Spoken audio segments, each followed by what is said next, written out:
Assalamualaikum warahmatullahi wabarakatuh. Perkenalkan, saya Anggreni Syafitri, NIM 1904030023. Di sini, saya akan menjelaskan mengenai perencanaan. Topik yang dibahas mengenai perencanaan. 1. Definisi perencanaan terpadu. 2. Kriteria perencanaan terpadu. 3. Karakteristik perencanaan. 4. Jenis-jenis perencanaan. 5. Proses penyusunan perencanaan. 6. Bentuk-bentuk perencanaan. 7. Alasan perlunya perencanaan. 8. Hambatan-hambatan perencanaan. Definisi perencanaan terpadu. Perencanaan terpadu atau corporate planning adalah suatu perencanaan strategis jangka panjang perusahaan yang bersifat menyeluruh, program pokok dalam pengalokasian sumber-sumber daya perusahaan guna pelaksanaan usaha untuk mencapai tujuan sasaran perusahaan dalam jangka waktu tertentu dalam jangka panjang. Perencanaan terpadu mengandung 4 aspek, yaitu 1. Penerapan perencanaan partisipatif yang melibatkan seluruh pemangku kepentingan. 2. Mengefektifkan perencanaan pada tataran sektor atau di lingkungan pemerintah daerah. 3. Sinkronisasi national planning maupun regional planning. 4. Sinkronisasi planning dengan budgeting. Kriteria perencanaan terpadu. Apa sih kriteria perencanaan terpadu?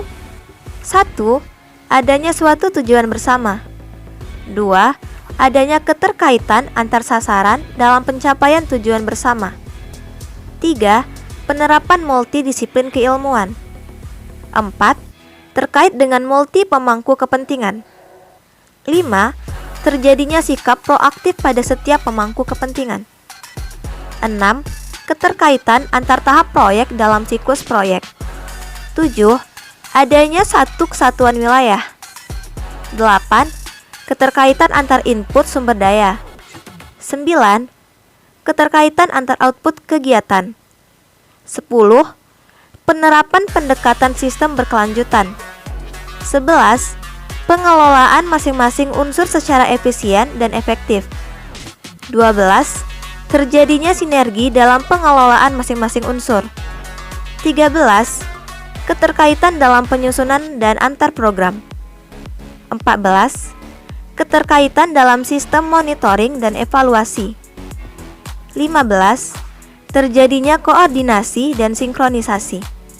16. Penerapan pendekatan holistik atau ekosistem. 17. Perhatian pada daya dukung alam. Karakteristik perencanaan. Berikut ialah macam-macam dari karakteristik perencanaan. 1. Fungsi manajerial, di mana perencanaan adalah fungsi manajerial pertama dan terpenting menyediakan dasar untuk fungsi lain dari manajemen, yaitu pengorganisasian, kepegawaian, pengarahan, dan pengendalian, karena dilakukan di dalam lingkup rencana yang dibuat. 2.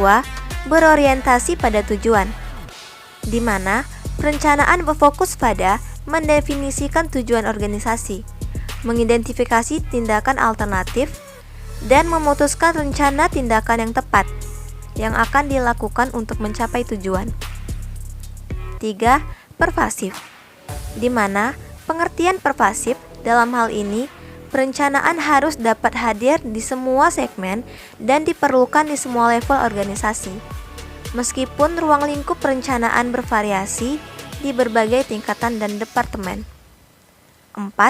Proses berkelanjutan, di mana rencana dibuat untuk jangka waktu tertentu, katakanlah untuk 1 bulan, kuartal, tahun, dan seterusnya.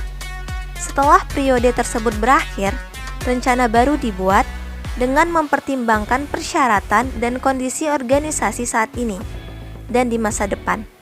Oleh karena itu, perencanaan adalah proses yang berkelanjutan karena rencana dibingkai, dijalankan, dan diikuti oleh rencana lain. 5.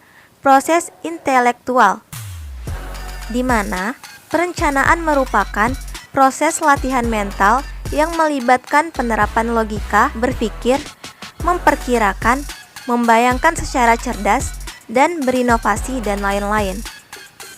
6. Futuristik, di mana dalam proses perencanaan kita dapat mengintip masa depan. Ini mencakup memproyeksikan masa depan, melakukan analisis dan memprediksinya, sehingga organisasi dapat menghadapi tantangan masa depan secara efektif. 7. Pengambilan keputusan.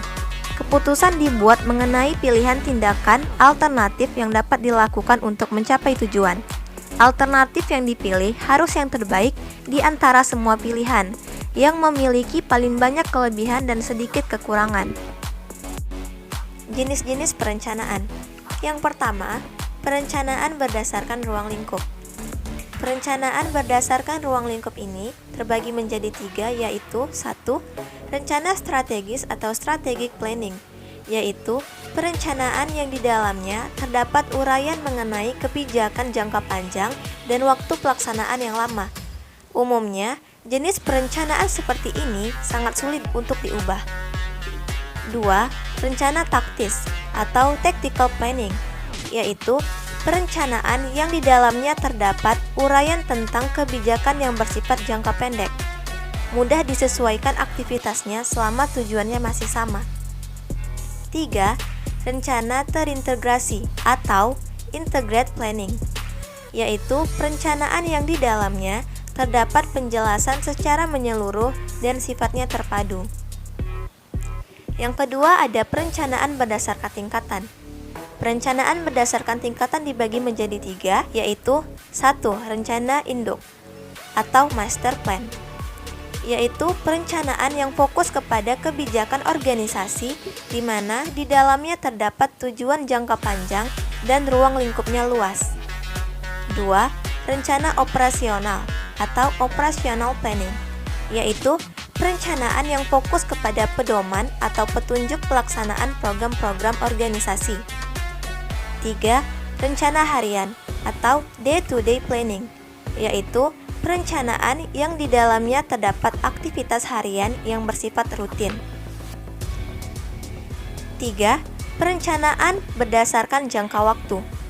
Perencanaan berdasarkan jangka waktu dibagi menjadi 3, yaitu 1. Rencana jangka panjang atau long-term planning, yaitu perencanaan yang dibuat dan berlaku untuk jangka waktu 10-25 tahun. 2. Rencana jangka menengah atau medium range planning, yaitu perencanaan yang dibuat dan berlaku untuk jangka waktu 5-7 tahun. 3.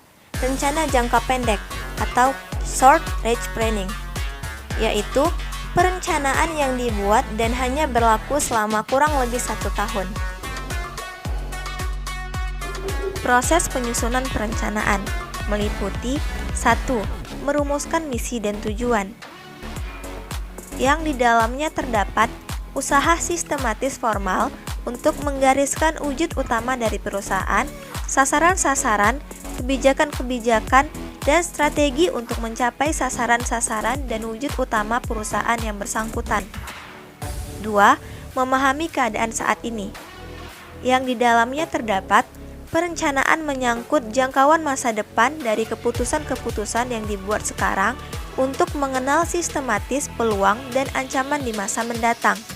Dengan pilihan langkah-langkah yang tepat akan lebih menguntungkan perusahaan, meliputi jangka pendek dan sampai jangka panjang. 3. Mempertimbangkan faktor pendukung dan penghambat tercapainya tujuan, yang di dalamnya terdapat segala kemudahan dan kemungkinan hambatan dalam usaha mencapai tujuan perlu sedini mungkin diidentifikasi agar persiapan dapat dilakukan. Di satu pihak, perusahaan dapat meraih kemudahan dan manfaat optimal dengan kesempatan yang tersedia. 4. Menyusun rencana kegiatan untuk mencapai tujuan. Tujuan dapat dicapai dengan berbagai cara, diantaranya adalah 1. Menyusun berbagai alternatif kebijaksanaan dan tindakan-tindakan yang mungkin dapat dipilih. 2. menilai dan membandingkan untung rugi setiap alternatif kegiatan kebijakan. 3. Memilih dan menetapkan suatu alternatif yang paling cocok dan baik di antara alternatif-alternatif lain. Bentuk-bentuk perencanaan meliputi 1. Rencana global atau global plan. Analisa penyusunan rencana global terdiri atas 1. Strength, yaitu kekuatan yang dimiliki oleh organisasi yang bersangkutan. 2. Weaknesses, memperhatikan kelemahan yang dimiliki organisasi yang bersangkutan. 3. Opportunity, yaitu kesempatan terbuka yang dimiliki oleh organisasi. 4. Third, yaitu tekanan dan hambatan yang dihadapi organisasi. 2. Rencana strategik atau strategic plan, bagian dari rencana global yang lebih terperinci, di mana dengan menyusun kerangka kerja yang akan dilakukan untuk mencapai rencana global, dimensi waktunya adalah jangka panjang. Dalam pencapaiannya dilakukan dengan sistem prioritas, mana yang akan dicapai terlebih dahulu, merupakan proses perencanaan jangka panjang yang tersusun dan digunakan untuk mencapai tujuan yang telah ditetapkan bersama. 3 alasan penggunaan perencanaan strategik ini yaitu 1. Memberikan kerangka dasar bagi perencanaan lainnya yang akan dilakukan. 2. Mempermudah pemahaman bentuk-bentuk perencanaan lainnya. 3. Titik permulaan pemahaman dan penilaian kegiatan manajer dan organisasi. 3. Rencana operasional atau operational plan. Rencana ini meliputi perencanaan terhadap kegiatan-kegiatan operasional dan bersifat jangka pendek. 1. Rencana sekali pakai atau single as plan, yaitu kegiatan yang tidak digunakan lagi setelah tercapainya tujuan dan ini sifatnya lebih terperinci hanya sekali pakai. Misalnya, rencana pembelian dan pemasangan mesin komputer dalam suatu perusahaan. 2. Rencana tetap atau standing plan, yaitu berupa pendekatan-pendekatan standar untuk penanganan situasi yang dapat diperkirakan terlebih dahulu dan akan terjadi berulang-ulang. Alasan perlunya perencanaan. Setiap perencanaan kadang-kadang memiliki suatu kelemahan, tetapi manfaat yang didapat dari proses perencanaan jauh lebih banyak. Oleh karena itu, perencanaan tidak hanya seharusnya dilakukan, tetapi memang harus dilakukan. Seperti yang telah diketahui, fungsi-fungsi manajemen tidak akan berjalan tanpa adanya suatu proses perencanaan. Hambatan-hambatan perencanaan. Dalam pembuatan suatu perencanaan, sering kita temui suatu kendala atau hambatan yang tentunya membuat kita sangat sulit menentukan pilihan maupun rencana. Sejumlah alasan mengapa banyak manajer yang ragu bahkan gagal dalam menetapkan tujuan dan membuat rencana bagi organisasi ataupun kelompok kerja mereka. Berikut penyebabnya. 1. Kurangnya pengetahuan tentang organisasi. 2. Kurang memahami lingkungan atau internal dan eksternal. 3. Ketidakmampuan melakukan prediksi secara efektif. 4. Kesulitan perencanaan operasi-operasi yang sekali pakai. 5. Terkendala biaya. 6. Takut gagal atau kurang percaya diri. 7. Ketidaksediaan untuk menyingkirkan tujuan-tujuan alternatif atau jalan pintas.